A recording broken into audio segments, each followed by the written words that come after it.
that if you're living a really, really good life, that you should be rational all the time. But that's not at all what the science says, and science always changes. But I've tracked across 12 different disciplines: hard science, soft science, the arts, the literature, unanimity that emotions are foundational to logic. Today, I am very excited to welcome Doug Johnston to the show. Now, as you'll hear, today's a fantastic episode. I mean, it's a really good one. And it's not our typical sort of talk about lean, talk about Six Sigma, continuous improvement, anything like that. No, it's actually something very different, but I will say it's very, very connected to what we're trying to do with continuous improvement, with leadership, with just people development, that sort of thing. And really the topic of the day is emotions. And obviously all of us experience emotions every really second of the day. As soon as you wake up, you're feeling an emotion. As we navigate the day, there's good emotions, there's sad, there's happy, there's angry, and everything else in between. And so what we do is we talk about Doug's book. He wrote a book called Choosing Emotions, Thinking with Your Head and Acting with Your Heart. And we just really just kind of dive into what are emotions, and like, what are we to do with them? And anyhow, I don't even want to go into it too much. Towards the end, there's such a thing called emotionary. There's an emotionary that Doug came out with, basically like a dictionary, which is what the book is. It's essentially a dictionary about emotions. And so if you're feeling angry, you look up anger in the book, and then there's going to be a bunch of different quotes and stories and things related to that emotion. And, basically the premise is when you name it and you kind of assign what you're feeling and put it into words, you're going to start to feel better. In that case, you would hopefully be less angry. So anyhow, fantastic episode. I really, really enjoyed this one. Please give this one a full listen all the way through. Show notes can be found over at gembapodcast.com. Just look for episode 635. Again, gembapodcast.com, and look for episode 635. Okay, enough from me. Let's get to the show. Doug, welcome to the show. How's it going? Great, Ron. Great to be with you. Thank you. Good morning. All right. Where are you calling in from? Well, at the moment, I'm in Tennessee with my daughter, seeing her new boyfriend, but good to be in the volunteer state. Okay. Where are you? Where do you normally reside?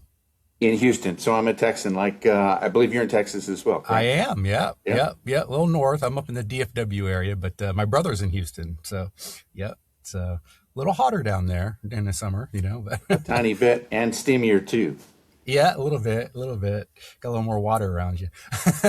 So, all right. Well, hey, Doug, as you know, we like to begin all of our episodes with a guest sharing a quote. So what do you got? Well, a favorite quote of mine, which helps to define emotions, is actually from Winston Churchill.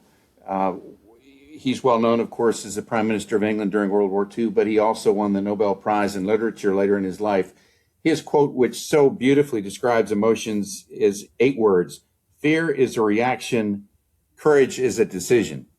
What beautiful economy of 8 words, and it really is helpful in understanding emotions. Yeah, that's a good one. All right. Well, hey, tell us a little bit about yourself, Doug. Tell us about your background, and obviously we're going to dig into emotional vocabulary and all kinds of fun stuff. But just tell us a little bit about Doug. You bet. A long career as a corporate executive in banking and finance. I became a part of a team doing what's known as due diligence, which is going around the country and also in Europe, digging into companies to find whether they're worth buying or not. So I'm pretty familiar with being thrown into complex scenes and being asked to figure out which end is up. About 10 years ago, I had morphed also into being hired by major national law firms to help them in complex business cases determine who was at fault. So at that point in time, I was then a professional researcher, and I had established, my daughter was in 8th grade, Ron, and we'd established a game, which we called College Bowl, which was where I would bring to dinner, a father-daughter dinner, every couple of weeks, a list of 150 prepared questions on any topic, could be geography, history, whatever. But if she got the answer right, I would slide a $2 bill across the table to her. And she loved it. It was fun for both of us. I got some insight as to what was going on in my daughter's life. And she began to ask about, gee, when do we get to play college bowl again? 2 years later in 10th grade, she asked me to dinner, and she arrives at dinner with a sullen face. And she says, Dad, what is depression? And I faked it, Ron. I thought, well, I'll just act like she's asking a business question. So I said, well, it's a slowdown in business activity, decline in interest rates. She said, no, Dad, you've got it wrong. I'm talking about emotional depression. And I said, sweetheart, I don't have any idea. I don't know. And I've got to get to work. So as a researcher, I went back to work as a student, reading books, going online, going to Barnes and Noble, wherever. And I found that in the course of trying to understand the emotion of depression, that psychologists are often very, very helpful. But what I was looking for was to be able to help a 15-year-old daughter. And what was helpful was quotes from people who'd experienced that emotion.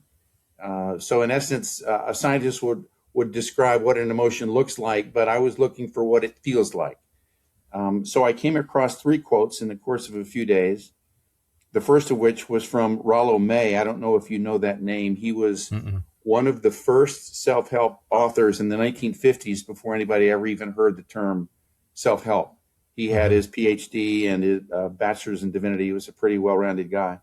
And his quote, having survived depression, was, depression is the inability to construct a future. And I thought that was a really powerful quote. It wasn't just sadness. It was the inability to construct a future. And I thought, gosh, for people who've told me they can't get out of bed, now I sort of have a better sense of what they mean, because here's a guy who's been a big success in life and he overcame it. I then came across the second quote. Undoubtedly, you'll know who J.K. Rowling is, the author of the Harry Potter series. Yeah. She had suffered from depression as a young woman. I didn't know that. Before she became a successful writer. And so her quote is, depression is that absence of being able to envision you will ever be cheerful again. It's the most unpleasant thing I've ever experienced. Well, I wrote that down also on a Post-it note. And then a couple of days later, I came up with a third quote from, again, somebody who's experienced depression and come out well on the other side of it. This is a freelance writer by the name of Haley Cornell. She's not yet famous, but presumably she will be. Here's her quote about depression. Depression lies. It tells you you've always felt this way and you always will, but you haven't and you won't. So imagine I'm sitting at my desk surrounded by books and laptops and articles, and I decide to simply text those 3 quotes across town to my 10th grade daughter, who shouldn't be looking at her text, but she was. And so I sent all 3 texts to her. 3 minutes later, she texts back, Ron, she says, I'm crying. I'm like, oh my goodness, why are you crying? These people all survived it. They all, went on to live happy lives. And her answer was, that's why I'm crying. Thank you, Dad. Well, that was a wonderful father-daughter moment for obvious reasons. But what it led me to understand, and for me and my daughter to understand, she recovered in a period of a few months from having been out of school for a month. And has become a nurse and done well. What we agreed was that quotes from people who've experienced an emotion are often much more helpful than what a scientist might say it looks like. So we expanded from depression to anxiety to OCD to codependence and to a lot of very positive emotions like enthusiasm, excitement, zeal, wonder. But the idea was accumulating quotes from people who've experienced it and done well in life, whether it's a sort of a favorable emotion or an unfavorable one. And 9 years later, 272 different emotional states. When I completed the book in January and published it, a friend called and said, why don't you submit this to AI and see what AI says about your book? Ultimately, 272 different emotional states, as covered by 8,000 quotes from all of history, including the latest in science. And you can appreciate I might have paused before I pressed send on having AI opine on what it thought of the book. Well, I decided to go ahead and do it. And minutes later, both ChatGPT and Claude AI each responded that this was the book, Choosing Emotions, our book, my book, was the most comprehensive consumer-facing reference book on emotions in the English language, which is a mouthful. I didn't Wow. expect that. I quickly emailed back So you literally uploaded like the entire transcript of the whole book? I had it electronically, which I just happened to have it electronically because that's the way I've been communicating with the publisher. And so I submitted all 130,000 words and 376 pages. And then within minutes, the answer came back and I said, my gosh, come on. How'd that make you feel? Well, my jaw dropped. I thought, well, I'm being cheer-led here. I mean, so I texted back. I said, no, please be serious. Thank you. That's a nice compliment. No, you don't understand. Nobody's ever done what you've done before. And you might understand that if you go to a bookstore and you find a book about depression or anxiety or determination, those are typically one emotion books. Nobody has ever put them all together in one place.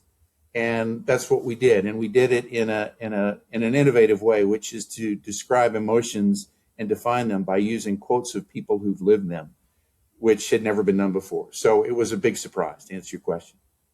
Wow. What a powerful story. My gosh. Oh, man, I'm envious. I've always dreamt of writing a book on something, but I've never done it. But sounds like, no, I've not, full disclosure, I haven't read your book yet. I plan to. Man, it's, that just must be just such a fulfilling feeling, really, to It was a fun thing. Well, there were three other things, if I may, that came out of it. Imagine me with my dog sitting at my feet for 8 and 9 years, working many thousands of hours to accumulate all these quotes. The average, what we've learned is really clearly, and this is well supported in academia, that the average American, and Ron, we all understand there's no such thing as an average American, but because everyone's unique and special, but the average American has three fundamental misunderstandings about emotion. Number one of which is the average person thinks they're only between 8 and 28 emotions total. And yet, easily, we've chronicled in the book, these are everyday emotions. They're in the low hundreds. So imagine that the average person thinks there are only 8 to 28 emotions, and they're easily into the low hundreds. The second misunderstanding for the average person is that emotions are sporadic. For example, on Tuesday, my boss was annoyed with me, so that was annoyance. Yesterday morning, my wife was very cheerful. She found something on sale. This morning, I was concerned because I have a meeting with my own boss, and I'm anxious about that. And so the average person thinks that emotions are sporadic, that occasionally you might be annoyed or interested or whatever, but otherwise you're rational. The truth is that we are always, every day, all day, and even in our sleep, we are emotional. We're shifting from one emotion, and I'll briefly touch that because it's really significant. Imagine it's a Saturday afternoon, Ron, and you're sitting in your living room alone. You're lonely, you're bored, and you say, well, I'm going to turn on the TV. So that's your boredom. Now you shifted to curiosity. So you click on the remote and you see a rerun of some show you've seen before, and you go, nah, no interest. I'm going to see what's in the kitchen. So you've gone back to boredom, back to curiosity. You head into the kitchen, you see the refrigerator, and you go, aha, excitement. That goodie that I left in there last night might still be in there. You open the refrigerator door, and yes, exultation. There it is. And you reach for it. Sadly, your cell phone goes off. You're annoyed. It's a telemarketer. You quickly dismiss the telemarketer. You dive back for your goodie. You're satisfied. You eat your goodie, and then you're bored again. And you say, well, I'm going to call my friend Bill and see if he wants to go to the gym. We are constantly shifting from one emotion to the next. They're not sporadic or occasional. The number three misunderstanding that the average person has about emotions is that emotions are supposedly inferior to reason. And if you think back to the Star Wars TV show years ago with William Shatner as Captain Cook and Leonard Nimoy as the first officer, Mr. Spock. Mr. Spock was this paragon of reason. He was frequently annoyed by humans and how they let their emotions interfere with them. Well, that sort of still permeates our culture, that emotions are inferior to reason, that if you're living a really, really good life, that you should be rational all the time. but that's not at all what the science says. And science always changes. But I've tracked across 12 different disciplines: hard science, soft science, the arts, the literature, unanimity that emotions are foundational to logic. You cannot be logical, you cannot be reasonable without having emotions to assign value to your thoughts. And that includes from Antonio Damasio, who is arguably the number one neuroscientist in the world. It is widely understood, virtually unanimous, that emotions are foundational to logic, not the other way around. And so if you understand that, that's a subtle shift that really changes your life. We've all heard emotions getting a bad rap. Oh, Bill, he was so emotional yesterday you couldn't talk to him. Or my girlfriend is so emotional you couldn't talk to her. No, the reverse is really true. It's emotions that give us reason and allow us to assign value to facts. So emotions are utterly foundational. So I'll wrap up this and I'll listen to your questions, which are more important than my rambling on. Emotions are navigational. And oftentimes we think that people are afraid of their emotions. My lust got the best of me or whatever. Emotions are navigational. They have duty. Number one is to protect us. You touch a hot stove, you navigate away from the stove. You hang around angry or deceptive people, you'll navigate away from them. But yet, after we're protected and we're safe, they allow us to advance our lives. I want to investigate enthusiasm, excitement, love, curiosity, wonder, zeal. So emotions are navigational. And if you understand that emotions are foundational logic and they're navigational, those are two very important, subtle things that really change our lives. What is it about, like, as you've been talking, I think about myself, just my own life. And I'm guilty of, and I'm sure many people listening are also guilty of this. You see, get home from work and kids are there and the wife's there and dinner's being made. And I'm just relaxing on the couch or whatever it is. And what do? Reach for my pocket and I pull out my phone and I just start doom scrolling with my kid sitting right there. like what is that? Like, is that, I mean, it's clearly an emotionally driven action, right? It is. What's your insight into that? If I may answer your question, I'm going to start it with a bit of humor. There's a very successful psychologist by the name of Harriet Lerner, and she's written a number of books and has quite a good following. And she came up with an expression: emotions are like children. You don't want them driving the car, but you can't stuff them in the trunk either. And I mean, it's a funny line, and I've remembered it. But if I may, I think a baseline for people is boredom. You would almost rather do anything than be bored. You would rather challenge yourself. You would rather touch a hot stove. You would almost rather do anything than be bored. And so a natural state is when you don't have anything that's interesting you or pressing, you revert to boredom. And so you immediately navigate right out of that. You want to look at your cell phone. You want to entertain yourself. You want to find the answer to that question. Or whatever it is, right? Yeah. So we navigate away from boredom, and hopefully we're navigating toward things that we like, and we're choosing emotions rather than reacting to emotions. And we can do both things. That's why I led with the Winston Churchill comment, fear is a reaction, courage is a decision. Those 8 words really summarize what emotions do. They protect us, number one, and they allow us to advance our lives, number 2. Is there any particular emotion, in your opinion, that is, I don't know, misunderstood today? I'll give you 2 that I discovered, and I wish that I discovered when I was younger. One of which was ego, and that's not an emotion per se; it's an emotional state. But when I was a kid, my mom was quite successful in a number of areas, and I asked her at age 10. I said, "Mom, how is it you do so many things so well?" And she looks at me with motherly advice, and she says, "It takes a big ego to be a success in this world." And because she was my mom and because she was successful, I just accepted that as truth.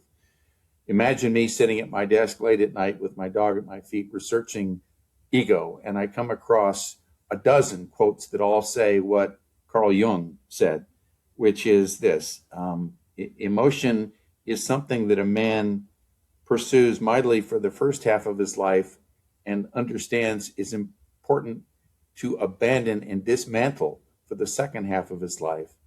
And I must have read that a dozen times, and I put my head in my hands and went, oh my gosh, I have lived so badly. I've lived so badly inflicting my ego, which is a false front, if you will, on other people. By false front, I mean your ego is an assumed personality that's not the real you. It's designed to put other people, dismiss them or whatever. But an ego is in essence widely agreed by scientists, hard, soft, and artists and the like, is not a good thing. Well, here I'd lived my life as a corporate executive with a big freaking ego, and I realized what a terrible thing I'd done. Fortunately, I came across another quote from Eckhart Tolle. You may be familiar with him. He's reached 100 million people, and he said, well, the good thing about discovering ego is that the minute you discover that that's what you've been doing, you've been projecting a false front, that it's really hard to keep up the act. So there was hope for me, and presumably there still is hope for me, and recovering from decades of being a pain in the rear corporate executive with a big ego, and I'm trying to make up for that in a way. Trauma is another one that is widely misunderstood, but quite important. What is that? Say it again. Trauma. Trauma. Okay. Trauma is another emotional state. If you'd asked me 8 years ago when I got into this what trauma was, I would have said, well, it's something to do with a car accident and an ambulance and an emergency room. That's really all I would have articulated. And trauma is really significant because it is where your emotional system shuts down. You experience an event. It's either physical and or emotional where you're overwhelmed. Your system goes tilt and it shuts down. And what happens when your system shuts down in trauma is that it really doesn't like it, and it's fixated on it until it solves it. So we've all heard of women who've been raped and they can't stop talking about it. There's great science about why they can't stop talking about it, because they don't have the words to fill the void from when their emotional system shut down. And the solution to trauma, as attested by Bessel van der Kolk and others who are among the top trauma specialists in the world, is you will continue to experience that trauma. Your brain will automatically go back to it until you find the words to describe what happened. And then you take it out of a fearsome memory and it just becomes a memory, but it doesn't run you or control you. So trauma is, to me, an extremely important thing to understand. I used to sort of live in a world where I would tell somebody like that, oh, just get over it. Well, you can't get over it until you can put the words to explain it. And then your rational mind says, yeah, we get it now. It was an unpleasant experience, but it's not something that's going to run our lives anymore because we finally put words to the emotion. So like if someone is dealing with whatever type of a negative situation in their life that they need help sort of unpacking, is it like I always get them like confused, like even though they're very different, like where would you point them, like a psychiatrist or a psychologist, to help them sort of unpack their feelings and their thoughts? Thank you. I would point them to professional help. Whether it's a family therapist or a psychiatrist, there's great help. I've sat in a chair myself for hundreds of hours, and a good psychologist, a good therapist, a good psychiatrist worth their weight in gold. But the key point is that across 12 different disciplines, again, I'm repeating that, but it's really important to hear. And I'm going to read what those disciplines are just so you have please do. Flavor for it. Theoretical physics, the philosophy of language, engineering, linguistics, psychiatry, psychotraumatology, there's a great word for you, literature, including William Shakespeare, neuroscience, psychology, art, logic, philosophy, and anthropology. All 13 of those disciplines agree that language is how we get out of problems. It is finding the words to address the emotion. Oftentimes people have difficulty expressing their emotions in words.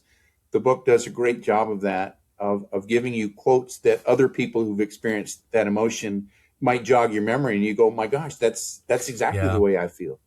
It's so true. I'll be a little vulnerable here on the podcast. So last night My wife, why did you say that? I can already hear her. So like, I was annoyed with my wife yesterday. Okay. I'll just say I got home and she did something. I won't say what she did, but she did something and it irritated me. And my sort of normal mode when I get that is I get quiet. I just pull away. I just disconnect. And she, we've been It's married not a long time. uncommon. I appreciate the humor and I appreciate the scene. It's not uncommon, especially for men, to withdraw and be silent. And so what happened was we've been married a long time and she knew, right? And so she finally like just those famous words, what's wrong? Like she genuinely didn't know, right?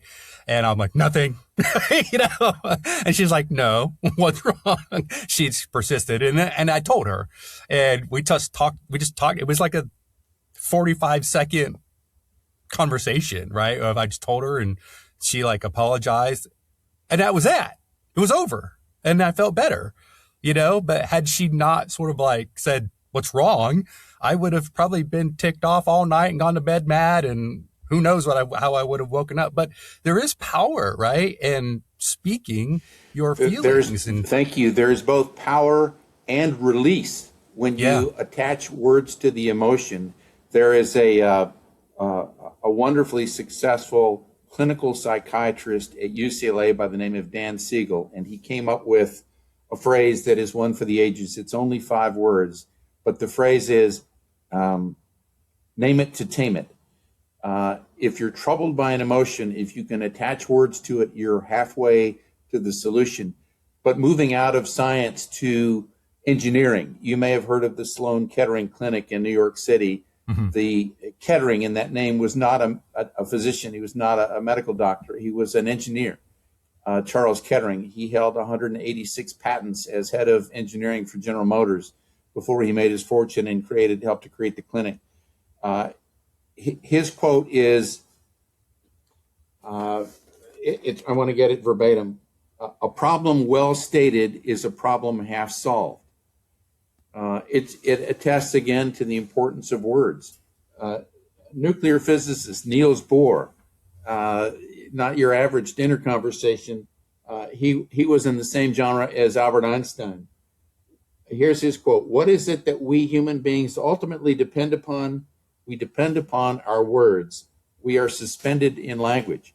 If you ever thought that a theoretical physicist thinks in terms of square root symbols in math, no, they think in words just like you and I do.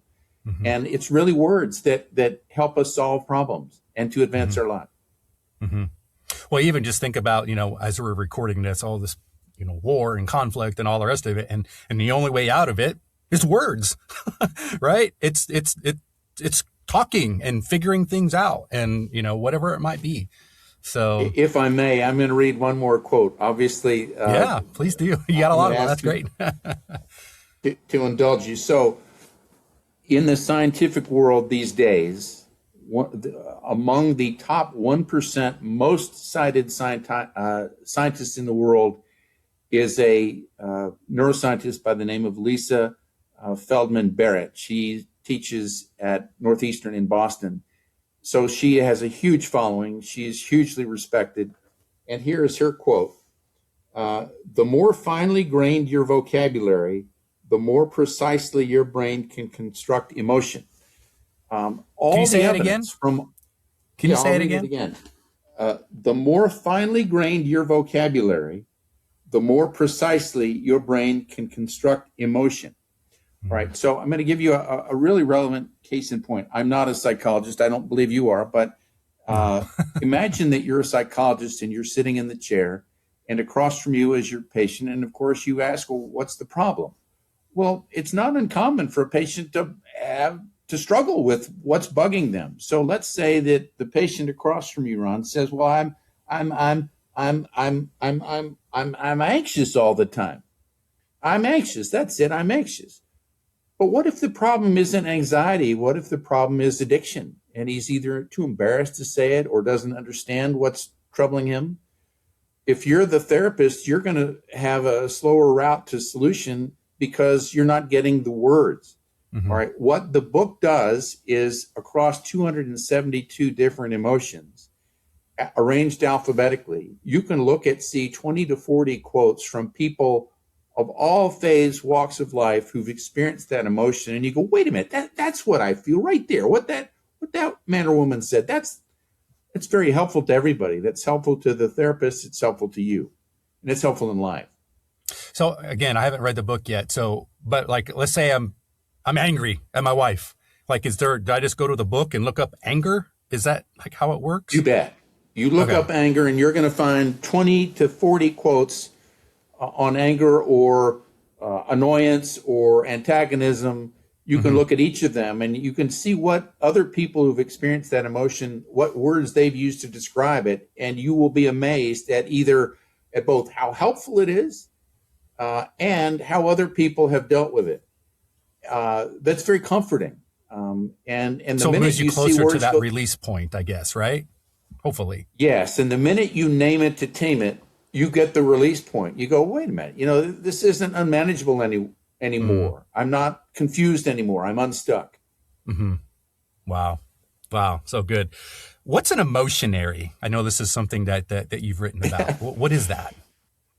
Well, typically when you pick up a dictionary, it is the objective words to describe it. So you would say anger. If you picked up Webster's dictionary, it would say, well, somebody who is throwing things. I mean, I'm just making up a phrase, but it's what it looks like. Okay. What we've done in the book for the first time isn't what it looks like, although we do include that. It's what it feels like. So alphabetically by emotion, 272 different states, not only what it looks like to somebody else, but what it feels like. And we came up with a term called emotionary, which really, it's a new word, but it's caught on. People like it. Yeah. It's helpful. Yeah. The whole book's an emotionary, I guess, right? Whole book's an emotionary is right. Yeah. Fantastic. Oh my gosh. This has been such a great conversation, Doug. I really, really appreciate you coming on. I wonder is there any sort of like parting thoughts or final words of wisdom that you want to leave with the listeners? Thank you. I love the expression name it to tame it. If you got nothing else from this discussion but name it to tame it, you would be on the right path. And if you understand that emotions are navigational, make friends with your emotions. They help you. Even touching a hot stove actually serves to help you. And if you understand that emotions, both good and bad, are navigational, you're going to have an easier time in life. And it's a fun read. There's plenty of humor in it, plenty of laugh out loud quotes from people about various emotions that they've experienced. I think your readers will enjoy it a lot. Nice. And if people wanted to connect with you directly, Doug, what's the best way? LinkedIn or something like that? Website? Easiest. The website is same as the book name, Choosing Emotions, choosingemotions.com. The book is available at Amazon in hardback, paperback, Kindle.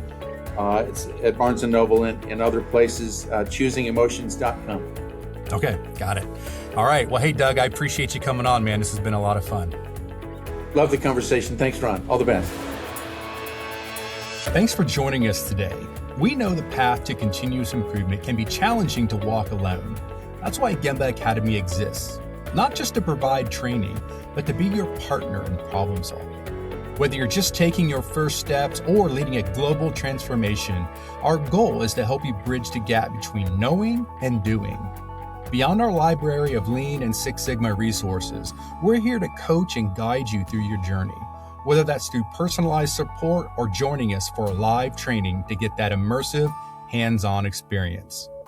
To learn more, go to gembaacademy.com.